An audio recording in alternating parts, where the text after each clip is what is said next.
Okay, good afternoon. JGA Humble Works ulit. At meron tayo dito NMAX version 2. Yan. So binaklas ko na muna yung flarings niya.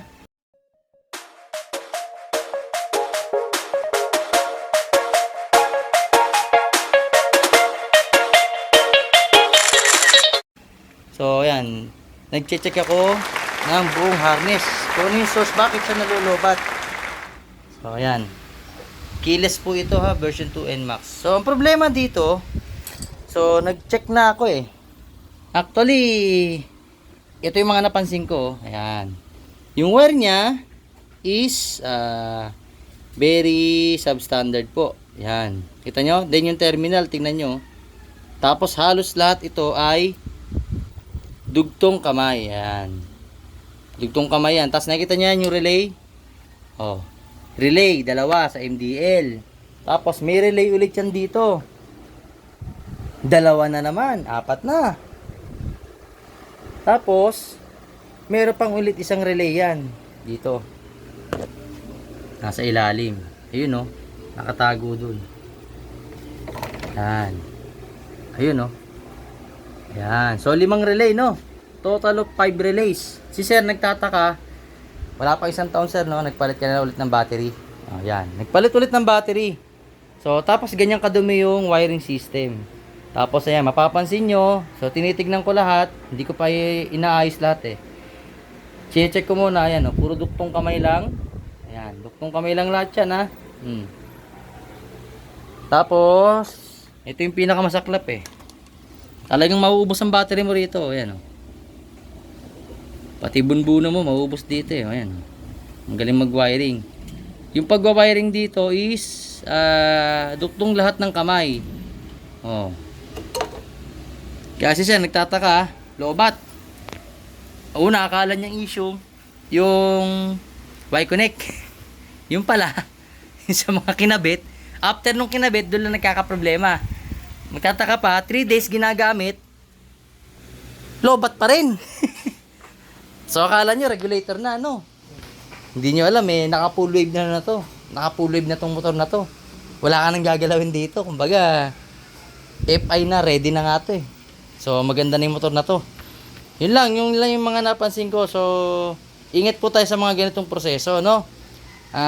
Siguro doon natin na maniningil tayo. Bigyan natin ng kalidad yung customer. Kasi what if nasunog yung motor? Ano mangyayari? Sinong kawawa? Si customer. Buti sana kung mura. Nagbabalak na kasi sir ibenta eh. Diba sir? Nagbabalak na ibenta. So, yan. So, si sir ay, tiga saan ka sir? Batangas. Batangas. O, tiga Batangas pa yan ha. Pumunta pa rito. Sa San Pedro, Laguna. Yan. Pakita ko lang sa inyo yung wiring. So, ito, nag-additional lang ako rito. Nag-abang na ako. Tingnan nyo na lang yung difference ha, paano magkabit. Ako, ito yung kabit ko. Yan, yung may thread. Yung may lock. Yung kabit nung dati, ganyan lang oh, sinunog pa. 'Di ba? Binutas ng panghinang. Panghinang. Ako, tingnan mo. Parang wala nangyari, no? Ayun oh. Yung security nung kinabit nating halo, mas maganda. Ayos na ayos siya, hindi siya uuga, hindi matatanggal kasi naka-intact siya, saka naka-lock. May lock na nut. Unlike nito oh. Gagalaw talaga to, sigurado. Ayan, gumagalaw. Ito wala oh. Diba? Sabay ang buong buong flarings mo galaw. Ito may uga oh. Yun oh. Parang ngipin. Diba? Mabubunot na. So ayan, ganyan lang. So ito ayusin ko lahat ito. Then magdadagdag ako ng function na dual function switch ng kanyang horn. Kasi ang ginawa rito, yung horn niya, ito yung horn niya. Isang piraso lang yung dual horn. Tapos sinabay yung stock horn nandun sa baba. Sinabay lang. So nangyari, para siya naka-dual horn na may kasamang stock. Ganun ang pinagsabay. Nag-collab yung stock sa yung dual horn. Yun nga lang, yung dual horn kulang, isang piraso lang eh, no? Oh, yun. So, yan, nakita nyo na yung wiring system. So, yun lang po, no? So, konting awareness at konting tips sa inyo, sa mga nagpapawire. Maging maingat tayo, be responsible na magwa-wiring, so mekaniko ng mga electrical kasi hindi biro yan. Pag nasira yung motor at nasunog, pananagutan nyo ba yung motor? Buti sana kung mura yung motor eh. Ba, 100,000? Sige, yun lang po. Okay po. So, abangan nyo mamaya after ng product pag natapos na yung power applies method. Oh, ito nga pala yung galing sa NMAX. Bilangin mo, 1, 2, 3, 4, 5, 5. Limang relay. Tapos puro peke yung wire. Mukha lang makapal. Yung laman loob, nipis. Nipis ng wire. Grabe.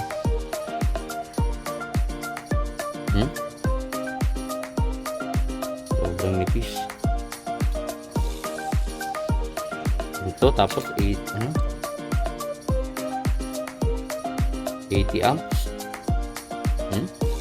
80 amps, 5. Ayan, kaya nalolobat yung NMAX. So, yan yung cost. Huwag na kayong uulit ng ganitong gawain, no? Kawawa yung customer. Yan, tapos na ako. So, ito, pakita ko lang, no? Yan. Ayun na siya. Malinis na yan. Ayun, no? Ito yung loob. Wala na yung mga relay-relay niyan. Ayan na. Buong-buo na yan. Wala nang nakabalagbag na mga wire. Kasing maayos na lahat. Ayan, oh. Linis na, oh. Tapos yung ibabaw. Malinis na yan. Kasing lahat yan. True power appliance yung ginawa ko. Tapos andito yung fuse niyan. Ayan, dalawa. Ayan yung dalawang fuse. Tapos, ayun, dyan dumaan yan. Sa main harness yan, bumaba. Yan, dyan, oh. Yan, yun, oh. Nakatago, tagong-tago yan. So, sa main harness yan, sumabay. Ayun. Tapos, paakyat yan dun. Yan. Oh, yan, oh. Yan yung busina. Yan, dapat may play. Tulad ng sabi ni Becky Works, dapat ganyan.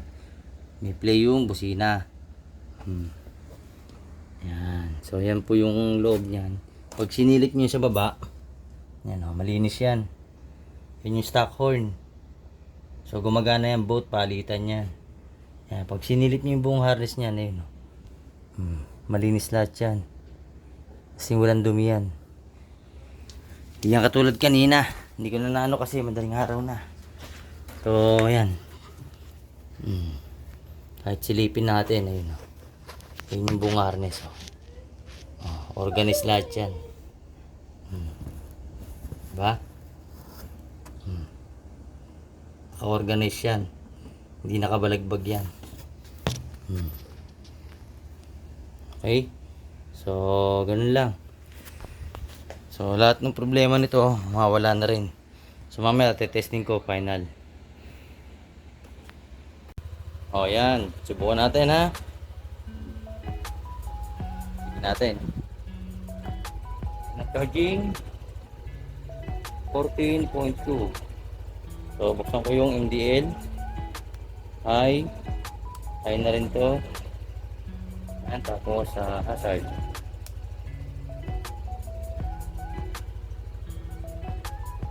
.5.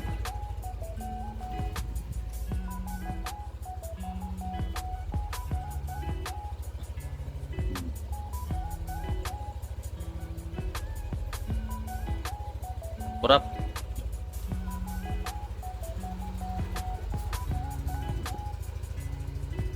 Ayan.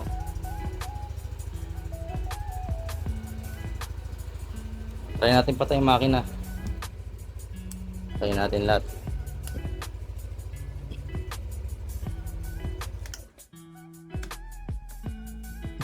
Tapos na.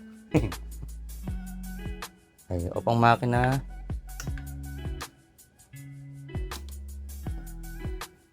Nakapang makina. Meron siyang 12.0. Buksan natin yung hazard. DL. Tapos yung headlight, di pala gagana. Yan. So, 11.9. 12.0. Sina, konti lang.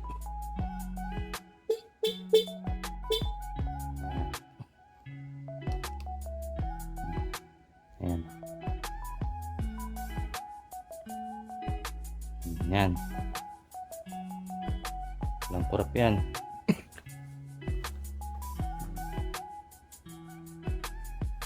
Ito. Tingnan natin kung malulobot mamaya. Ng umaga. Kasi issue ron ito nalolobat. Okay, tapos na po yung power appliance. Ano po?